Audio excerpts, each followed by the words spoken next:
Capítulo 11. Amar ao próximo como a si mesmo. O maior mandamento. Fazer aos outros o que gostaríamos que fizessem por nós. Parábola dos credores e dos devedores. Dai a César o que é de César. Instruções dos Espíritos. A lei de amor. O egoísmo. A fé e a caridade. Caridade para com os criminosos. Devemos arriscar nossa vida por um malfeitor? O maior mandamento. Os fariseus, ao ouvirem que Jesus havia feito os saduceus se calarem, reuniram-se. E um deles, que era doutor da lei, perguntou-lhe para tentá-lo: Mestre, qual é o maior mandamento da lei? Jesus lhe respondeu: Amarás ao seu Senhor teu Deus de todo o teu coração, de toda a tua alma e de todo o teu espírito. Este é o maior e o primeiro mandamento. E eis o segundo, que é semelhante àquele: amarás teu próximo como a ti mesmo. Toda a lei e os profetas estão contidos nestes dois mandamentos. Mateus, capítulo 22, versículo 34 a 40. Fazei aos homens tudo o que gostaríeis que eles vos fizessem, pois esta é a lei e os profetas. Mateus, capítulo 7, versículo 12. Tratai todos os homens da mesma maneira que gostaríeis que eles vos tratassem. Lucas, capítulo 6, versículo 31. O reino dos céus é comparável a um rei que quis pedir contas aos seus servidores. E tendo começado a fazer isso, apresentaram-lhe um que lhe devia 10.000 talentos. Mas como ele não tinha condições de pagar-lhe, seu senhor lhe ordenou que vendesse sua mulher, seus filhos e tudo o que possuía para liquidar sua dívida. O servidor, lançando-se aos seus pés, suplicou-lhe, dizendo: Senhor, tende um pouco de paciência, pois eu vos pagarei tudo. Então o senhor desse servidor, ficando tocado de compaixão, deixou-o ir e perdoou-lhe a dívida. Mas esse servidor, mal tendo saído, encontrando um de seus companheiros que lhe devia 100 moedas, agarrou-o pelo pescoço, sufocando-o, e dizia: Paga-me o que me deves. E seu companheiro, atirando-se aos seus pés, suplicou-lhe, dizendo: Tende um pouco de paciência, que eu vos pagarei tudo. Mas ele não quis escutá-lo, e indo embora, fez com que o prendessem até que lhe pagasse o que devia. Os outros servidores, seus companheiros, vendo o que se passava, ficaram extremamente aflitos e avisaram seu senhor de tudo o que tinha acontecido. Então o senhor, fazendo-o vir, disse-lhe: Mau servidor, perdoei tudo o que me devias, pois me pediste isso. Não deverias então ter tido piedade do teu companheiro como tive de ti? E seu senhor, furioso, deixou-o nas mãos dos carrascos até que pagasse tudo o que lhe devia. E deste modo que meu Pai que está no céu vos tratará, se cada um de vós não perdoar ao seu irmão, do fundo do coração, as faltas que tiverem cometido contra vós. Mateus, capítulo 18, versículo 23 a 35. Amar o próximo como a si mesmo, fazer aos outros o que gostaríamos que fizessem por nós, é a expressão mais completa da caridade, pois resume todos os deveres em relação ao próximo. Não há guia mais seguro sobre isso do que ter como regra fazer aos outros o que desejamos para nós. Com que direito exigiremos de nossos semelhantes bom procedimento, indulgência, benevolência, dedicação, se não lhes damos isso? A prática destes ensinamentos morais orienta e conduz à destruição do egoísmo. Quando os homens os tomarem como regra de conduta e como base de suas instituições, entenderão a verdadeira fraternidade e farão reinar entre eles a paz e a justiça. Não haverá mais ódios, nem desavenças, e sim união, concórdia e benevolência mútua. Dai a César o que é de César. Então os fariseus, ao se retirarem, decidiram entre si comprometê-lo em suas palavras. Juntaram-se aos herodianos para lhe dizer: Senhor, Sabemos que sois verdadeiro e que ensinais o caminho de Deus pela verdade, sem considerar a quem quer que seja, pois não discriminais a ninguém entre os homens. Dizei-nos, então, qual é a vossa opinião sobre o seguinte: devemos ou não pagar o tributo a César? Mas Jesus, conhecendo sua malícia, lhes disse: Hipócritas, por que quereis me tentar? Mostrai-me a moeda exigida para o tributo. E então, tendo-lhes mostrado a moeda, disse-lhes: De quem é esta imagem e esta inscrição? De César, disseram. Então Jesus lhe respondeu: Dai a César o que é de César, e a Deus o que é de Deus. Ao ouvirem isso, admiraram-se com sua resposta e, deixando-o, se retiraram. Mateus, capítulo 22, versículo 15 a 22. Marcos, capítulo 12, versículo 13 a 17. A pergunta feita a Jesus era motivada pelo fato de que os judeus, tendo horror ao pagamento dos impostos que os romanos os obrigavam a pagar, haviam feito disto uma questão religiosa. Um numeroso partido havia se formado para lutar contra o pagamento do imposto. O pagamento do tributo era, portanto, para eles, um tema de discussões daqueles dias que os enfurecia, sem que a pergunta a Jesus: devemos ou não pagar o tributo a César? Não teria o menor sentido. A pergunta em si já era uma cilada, e conforme a resposta, pretendiam jogar contra ele a autoridade romana e os judeus discordantes. Mas Jesus, conhecendo sua malícia, contornou a dificuldade, dando-lhes uma lição de justiça, mandando que se dê a cada um o que se lhe deve. Este ensinamento, dai a César o que é de César, não deve ser entendido de uma maneira ilimitada e indiscutível. Neste, como em todos os ensinamentos de Jesus, há um princípio geral, resumido sob forma prática e usual, extraído de uma situação particular. Esse princípio é consequente daquele que nos diz: devemos agir para com os outros como gostaríamos que eles agissem para conosco. Ele condena todo prejuízo material e moral que se possa causar ao próximo e toda violação dos seus interesses, determinando que se respeitem os direitos de cada um como cada um deseja que se respeitem os seus. Este princípio estende-se ao cumprimento dos deveres em relação à família, à sociedade, à autoridade, bem como a todos os indivíduos. Instruções dos Espíritos. A Lei de Amor. Lázaro, Paris, 1862. O amor é o sentimento que, acima de tudo, resume, de forma completa, a doutrina de Jesus, e os sentimentos são os instintos que se elevam de acordo com o progresso realizado. Na sua origem, o homem possui instintos, mais avançados e corrompido, possui sensações, mais instruído e purificado, possui sentimentos.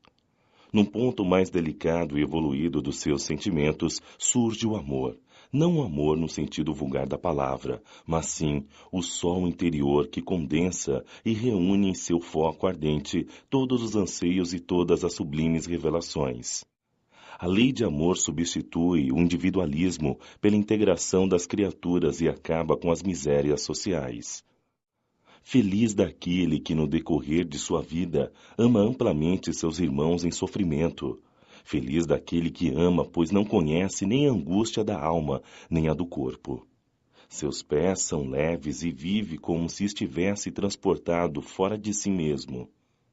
Quando Jesus pronunciou a divina palavra, amor, os povos se emocionaram e os mártires, cheios de esperança, desceram ao circo. O Espiritismo, por sua vez, vem pronunciar uma segunda palavra do alfabeto divino.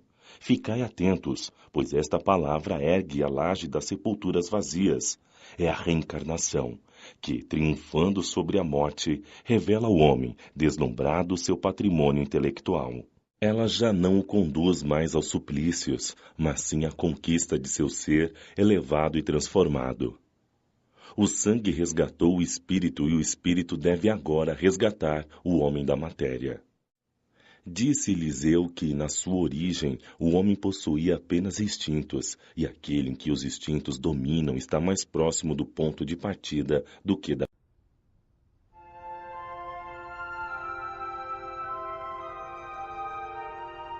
Capítulo 11. Amar ao próximo como a si mesmo. O maior mandamento. Fazer aos outros o que gostaríamos que fizessem por nós. Parábola dos credores e dos devedores. Dai a César o que é de César. Instruções dos Espíritos. A lei de amor, o egoísmo, a fé e a caridade. Caridade para com os criminosos. Devemos arriscar nossa vida por um malfeitor? O maior mandamento. Os fariseus, ao ouvirem que Jesus havia feito os saduceus se calarem, reuniram-se. E um deles, que era doutor da lei, perguntou-lhe para tentá-lo: Mestre, qual é o maior mandamento da lei? Jesus lhe respondeu: Amarás ao seu Senhor teu Deus de todo o teu coração, de toda a tua alma e de todo o teu espírito. Este é o maior e o primeiro mandamento. E eis o segundo, que é semelhante àquele: amarás teu próximo como a ti mesmo. Toda a lei e os profetas estão contidos nestes dois mandamentos. Mateus, capítulo 22, versículo 34 a 40. Fazei aos homens tudo o que gostaríeis que eles vos fizessem, pois esta é a lei e os profetas. Mateus, capítulo 7, versículo 12. Tratai todos os homens da mesma maneira que gostaríeis que eles vos tratassem. Lucas, capítulo 6, versículo 31. O reino dos céus é comparável a um rei que quis pedir contas aos seus servidores. E tendo começado a fazer isso, apresentaram-lhe um que lhe devia 10.000 talentos. Mas como ele não tinha condições de pagar-lhe, seu senhor lhe ordenou que vendesse sua mulher, seus filhos e tudo o que possuía para liquidar sua dívida. O servidor, lançando-se aos seus pés, suplicou-lhe, dizendo: Senhor, tende um pouco de paciência, pois eu vos pagarei tudo. Então o senhor desse servidor, ficando tocado de compaixão, deixou-o ir e perdoou-lhe a dívida. Mas esse servidor, mal tendo saído, encontrando um de seus companheiros que lhe devia 100 moedas, agarrou-o pelo pescoço, sufocando-o, e dizia: Paga-me o que me deves. E seu companheiro, atirando-se aos seus pés, suplicou-lhe, dizendo: Tende um pouco de paciência, que eu vos pagarei tudo. Mas ele não quis escutá-lo, e indo embora, fez com que o prendessem até que lhe pagasse o que devia. Os outros servidores, seus companheiros, vendo o que se passava, ficaram extremamente aflitos e avisaram seu senhor de tudo o que tinha acontecido. Então o senhor, fazendo-o vir, disse-lhe: Mau servidor, perdoei tudo o que me devias, pois me pediste isso. Não deverias então ter tido piedade do teu companheiro como tive de ti? E seu senhor, furioso, deixou-o nas mãos dos carrascos até que pagasse tudo o que lhe devia. E deste modo que meu Pai que está no céu vos tratará, se cada um de vós não perdoar ao seu irmão, do fundo do coração, as faltas que tiverem cometido contra vós. Mateus, capítulo 18, versículo 23 a 35. Amar o próximo como a si mesmo, fazer aos outros o que gostaríamos que fizessem por nós, é a expressão mais completa da caridade, pois resume todos os deveres em relação ao próximo. Não há guia mais seguro sobre isso do que ter como regra fazer aos outros o que desejamos para nós. Com que direito exigiremos de nossos semelhantes bom procedimento, indulgência, benevolência, dedicação, se não lhes damos isso? A prática destes ensinamentos morais orienta e conduz à destruição do egoísmo. Quando os homens os tomarem como regra de conduta e como base de suas instituições, entenderão a verdadeira fraternidade e farão reinar entre eles a paz e a justiça. Não haverá mais ódios, nem desavenças, e sim união, concórdia e benevolência mútua. Dai a César o que é de César. Então os fariseus, ao se retirarem, decidiram entre si comprometê-lo em suas palavras. juntaram-se aos herodianos para lhe dizer: Senhor, sabemos que sois verdadeiro e que ensinais o caminho de Deus pela verdade, sem considerar a quem quer que seja, pois não discriminais a ninguém entre os homens. Dizei-nos, então, qual é a vossa opinião sobre o seguinte: devemos ou não pagar o tributo a César? Mas Jesus, conhecendo sua malícia, lhes disse: Hipócritas, por que quereis me tentar? Mostrai-me a moeda exigida para o tributo. E então, tendo-lhes mostrado a moeda, disse-lhes: De quem é esta imagem e esta inscrição? De César, disseram. Então Jesus lhe respondeu: Dai a César o que é de César, e a Deus o que é de Deus. Ao ouvirem isso, admiraram-se com sua resposta e, deixando-o, se retiraram. Mateus, capítulo 22, versículo 15 a 22. Marcos, capítulo 12, versículo 13 a 17. A pergunta feita a Jesus era motivada pelo fato de que os judeus, tendo horror ao pagamento dos impostos que os romanos os obrigavam a pagar, haviam feito disto uma questão religiosa. Um numeroso partido havia se formado para lutar contra o pagamento do imposto. O pagamento do tributo era, portanto, para eles, um tema de discussões daqueles dias que os enfurecia, sem que a pergunta a Jesus: devemos ou não pagar o tributo a César? Não teria o menor sentido. A pergunta em si já era uma cilada, e conforme a resposta, pretendiam jogar contra ele a autoridade romana e os judeus discordantes. Mas Jesus, conhecendo sua malícia, contornou a dificuldade, dando-lhes uma lição de justiça, mandando que se dê a cada um o que se lhe deve. Este ensinamento, dai a César o que é de César, não deve ser entendido de uma maneira ilimitada e indiscutível. Neste, como em todos os ensinamentos de Jesus, há um princípio geral, resumido sob forma prática e usual, extraído de uma situação particular. Esse princípio é consequente daquele que nos diz: devemos agir para com os outros como gostaríamos que eles agissem para conosco. Ele condena todo prejuízo material e moral que se possa causar ao próximo e toda violação dos seus interesses, determinando que se respeitem os direitos de cada um como cada um deseja que se respeitem os seus. Este princípio estende-se ao cumprimento dos deveres em relação à família, à sociedade, à autoridade, bem como a todos os indivíduos. Instruções dos Espíritos. A Lei de Amor. Lázaro, Paris, 1862.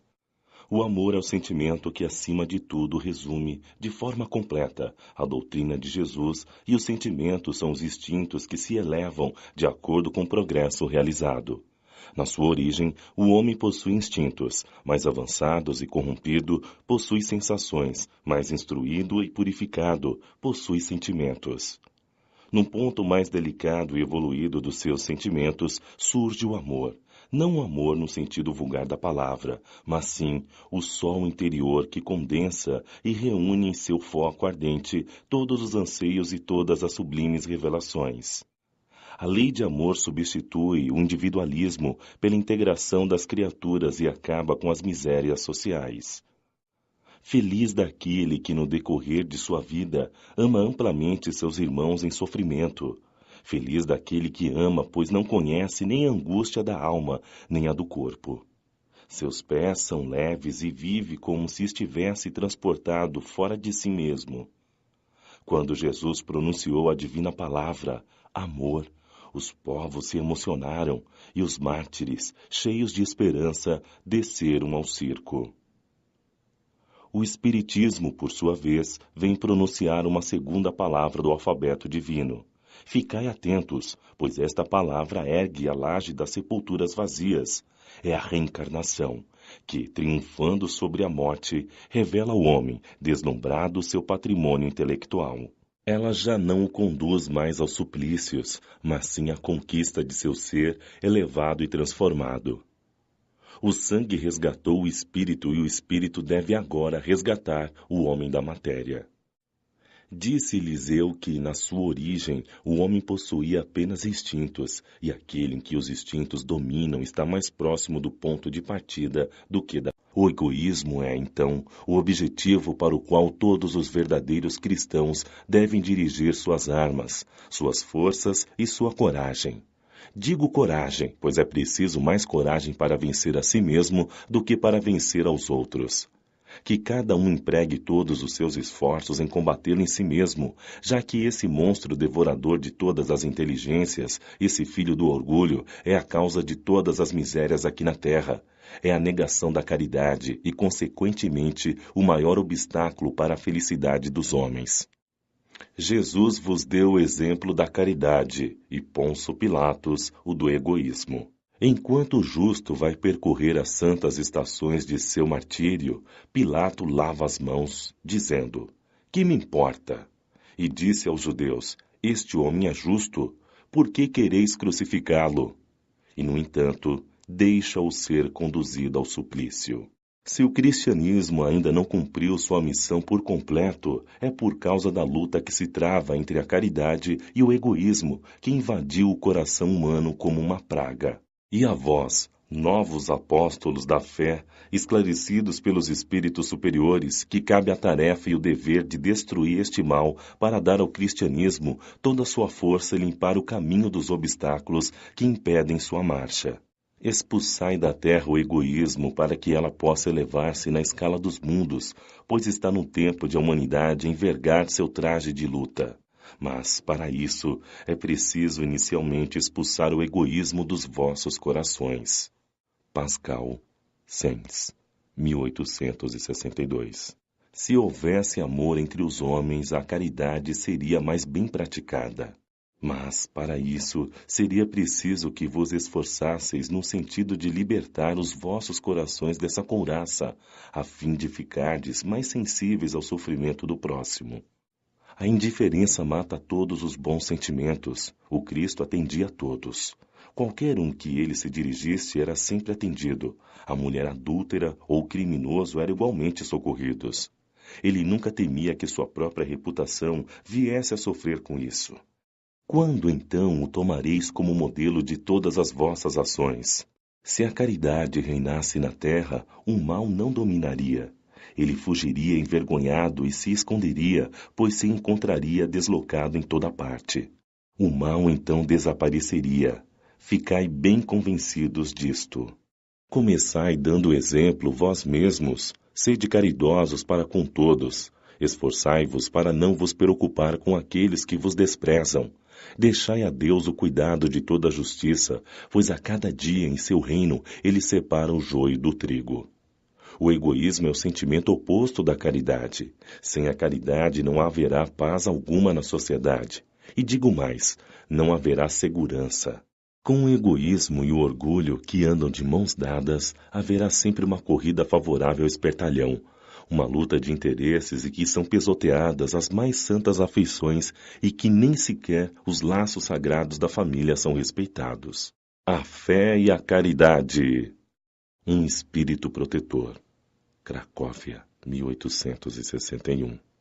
Eu vos disse recentemente, meus queridos filhos, que a caridade sem a fé não basta para manter entre os homens uma ordem social capaz de torná-los felizes. Deveria ter dito que a caridade é impossível sem a fé. Podereis encontrar em verdade impulsos generosos até mesmo junto às pessoas sem religião, mas essa caridade verdadeira, que apenas se exerce pela abnegação, pelo sacrifício constante de todo interesse egoísta, somente pela fé poderá ser inspirada. Nada, além dela, nos dá condições para carregar com coragem e persistência a cruz desta vida. Meus filhos, é em vão que o homem, ansioso de prazeres, tenta se iludir quanto ao seu destino aqui na terra, achando que deve se ocupar apenas de sua felicidade. Deus nos criou com a certeza de sermos felizes na eternidade, por isso a vida terrena deve servir exclusivamente para o aperfeiçoamento moral, que se adquire mais facilmente com o auxílio dos órgãos físicos e as exigências do mundo material, que devem ser supridas. Além do mais, os problemas comuns da vida, a diversidade dos gostos, das tendências e das vossas necessidades são um meio de vos aperfeiçoardes, exercitando-vos na caridade. Portanto, apenas à custa de concessões e de sacrifícios mútuos é que podeis manter a harmonia entre elementos tão diversos. Tendes toda razão ao afirmar que a felicidade está destinada ao homem aqui na terra, se a procurais na prática do bem e não nos prazeres materiais. A história da cristandade nos fala de mártires que foram para o suplício com alegria. Hoje, na vossa sociedade, para ser de cristãos não é necessário nem o sacrifício do mártir, nem o sacrifício da vida, mas única e simplesmente o sacrifício do vosso egoísmo, do vosso orgulho e da vossa vaidade. Triunfareis, se a caridade vos inspirar sempre, e se a fé for a vossa sustentação. Caridade para com os criminosos. Elizabeth de França, Havre, 1862. A verdadeira caridade é um dos mais sublimes ensinamentos que Deus deu ao mundo por Jesus, e deve existir entre os autênticos discípulos de sua doutrina uma completa fraternidade. Deveis amar os infelizes e os criminosos como criaturas de Deus, aos quais o perdão e a misericórdia serão dados, desde que se arrependam, como também a vós mesmos pelas faltas que cometeis contra a sua lei. Imaginai que sois mais repreensíveis, mais culpados que aqueles aos quais recusais o perdão e a compaixão, pois, muitas vezes, eles não conhecem a Deus como vós, e por essa razão, menos se exigirá deles. Não julgueis, meus queridos amigos, pois o julgamento que fizerdes vos será aplicado ainda mais severamente. E tendes necessidade de indulgência para as faltas que cometeis com frequência. Não sabeis que há muitas ações que são crimes aos olhos do Deus de pureza e que o mundo não as considera sequer como faltas leves? A verdadeira caridade não está apenas na esmola que dais, nem mesmo nas palavras de consolação que lhe acrescentais. Não, não é apenas isso que Deus exige de vós. A caridade divina ensinada por Jesus baseia-se também na benevolência permanente e em tudo mais para com o vosso próximo. Podeis praticar essa sublime virtude com muitas criaturas que não precisam de esmolas, e sim de palavras de amor, consolação e de encorajamento que as conduzirão ao Senhor. Os tempos estão próximos, volto a dizer, em que a grande fraternidade reinará neste globo. A lei do Cristo é a que regerá os homens, será a moderação e a esperança, e conduzirá as almas às moradas bem-aventuradas. Amai-vos, portanto, como os filhos do mesmo Pai. Não façais distinção entre vós, pois Deus quer que todos sejam iguais. Não desprezeis a ninguém. A presença de criminosos encarnados entre vós é um meio de que Deus se utiliza para que as más ações deles vos mostrem lições e ensinamentos. Brevemente, quando os homens praticarem as verdadeiras leis de Deus, não haverá mais necessidade destes ensinamentos, e todos os espíritos impuros e revoltados serão dispersados para mundos inferiores, de acordo com suas tendências. Deveis aos criminosos de quem falo o socorro de vossas preces. Esta é a verdadeira caridade. Não vos cabe dizer de um criminoso: é um miserável, é preciso eliminá-lo da terra. A morte que lhe é imposta é muito suave para um ser dessa espécie. Não, não é assim que deveis falar. Observai Jesus, vosso modelo. Que diria ele se viste este infeliz ao seu lado? O lamentaria? O consideraria como um doente miserável e lhe estenderia a mão? Em verdade, não podeis fazer isso, mas ao menos podeis orar por ele e dar assistência ao seu espírito durante os poucos instantes que ainda deva passar em vossa terra. O arrependimento pode tocar seu coração, se orardes com fé. Ele é vosso próximo também, como o melhor dentre os homens. Sua alma desnorteada e revoltada foi criada como a vossa, para se aperfeiçoar. Ajudai-o, então, a sair do lamaçal e orai por ele. Lamennais, Paris, 1862. Um homem corre perigo de morte. Para salvá-lo, é preciso arriscar a nossa própria vida. Sabe-se que aquele homem é um malfeitor e que, se escapar, poderá cometer novos crimes. Devemos, apesar disso, arriscar-nos para salvá-lo? Esta é uma questão muito importante e que naturalmente pode ocorrer. Responderei segundo o meu adiantamento moral, uma vez que se trata de saber se devemos arriscar a nossa vida, ainda que seja por um malfeitor. O devotamento é cego. Se socorremos a um inimigo, devemos, portanto, socorrer um inimigo da sociedade, numa palavra, um malfeitor. Acreditais que é apenas a morte que se vai arrancar esse infeliz? Talvez, toda a sua vida passada. Pensai que, nesses rápidos instantes em que se acabam os últimos minutos de vida, o homem perdido revê sua vida passada, ou melhor, ele se ergue diante dele. Quem sabe, a morte estará chegando muito cedo para ele. A reencarnação poderá ser-lhe terrível. Coragem, portanto, homens, vós a quem a ciência espírita esclareceu, socorrei-o, arrancai-o a sua condenação, e então talvez esse homem, que morreria vos insultando, se lançará em vossos braços.